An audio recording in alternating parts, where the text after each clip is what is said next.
Hello ఒంగోవాలి కదా వాడు అందుకే అన్నాడు ఆయన ఎదురైతే కష్టం అవుతుంది మీకు అని.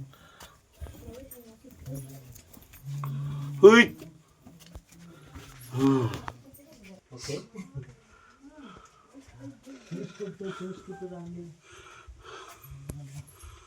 ఓకే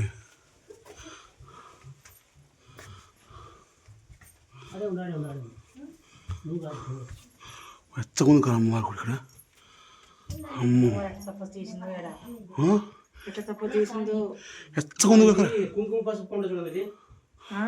ఇది తీసుకుంటే కుంకుమ పసుపు అనేది తయారైంది.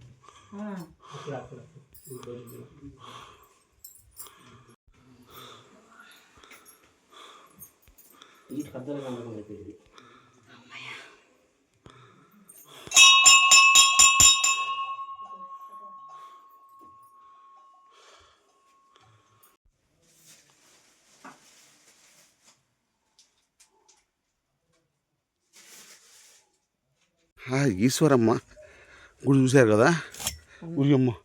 అయితే వాళ్ళు మనుషులు ఎట్టా గుట్టలు తవ్వారు అప్పట్లో అడవులలో ఒక్కళ్ళే ఎంత ఒంటరిగా పుల్లు సింహాలు ఉన్నప్పుడు ఎట్లెక్కారు కొండలు గుట్టలు గోతులు తవ్వారు అల్లో ఎట్ట పూజలు చేశారు అంటే కళ నీకు అర్థమవుతుందా? పులులు కానీ సింహాలు కానీ జంతువులు కానీ మనుషులు కానీ ఎవరు రాకుండా గోతులు గుంటలు సొరంగాలు దోవుకొని లోన పోయి కూర్చొని మరి బొవ్వ నీళ్ళు ఎట్టను తప్ప చేసే వాళ్ళకి ఏముండవు ఎట్ట చేశారు. ఎవరు ఆటంకం కలగకుండా అంత గృహాలలో పోయి తప్ప చేశారు వాళ్ళు. మరి మైండ్ ఖరాబ్ కాకుండా ఆలోచన. సినిమా డైరెక్టర్లు ఏదైనా పాట రాయాలన్నా కథ రాయాలన్నా తపస్సుకు బంధం కలిగితే ఏకాంతంగా మీరు రాస్తారు కదా అట్టనే.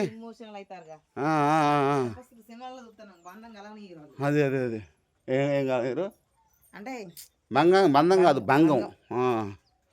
అమ్మా ఎవరు తెలుగు నేర్పుకుంటున్నా ఆలోచనలు ఏమి రాకుండా ఎవరు మందలు ఇవ్వకుండా ఆటంకాలు ఏమి కలగకుండా అది ఇంత అడవులలోకి ఓ నాయను అంత గృహలోకి పోయి గృహ కాదు కదా గుహ అందులోకి పోయి మా ఒక రేష్మి అయింది.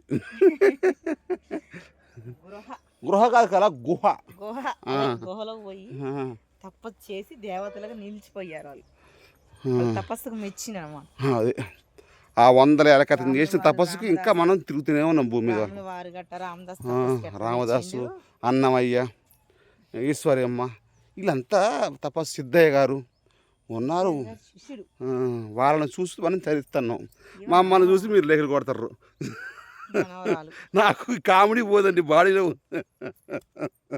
Thank you. చిన్న లైక్ అంతే. అడుక్కోకపోతే అమ్మే పెట్టదు, మీరు పెట్టద్దా? కొట్టండే. ఈశ్వరమ్మ దర్శనం అయిన తర్వాత కొండ దిగిన తర్వాత ఆ అమ్మవారి అన్నదానం పెడుతున్నారు. ఈ బ్రహ్మంగారి మఠంలో అణువు అన్నదానమే, మామూలు విషయం కాదు. ఒక పచ్చడ ఒక కూర వేడివేడిగా అన్నం ఏమో తిందాం. ఒక ముద్ద కడుపు వేసుకుంటే బాగుంది కదా, ఇల్లు బాగుందా అది విషయం. ఇక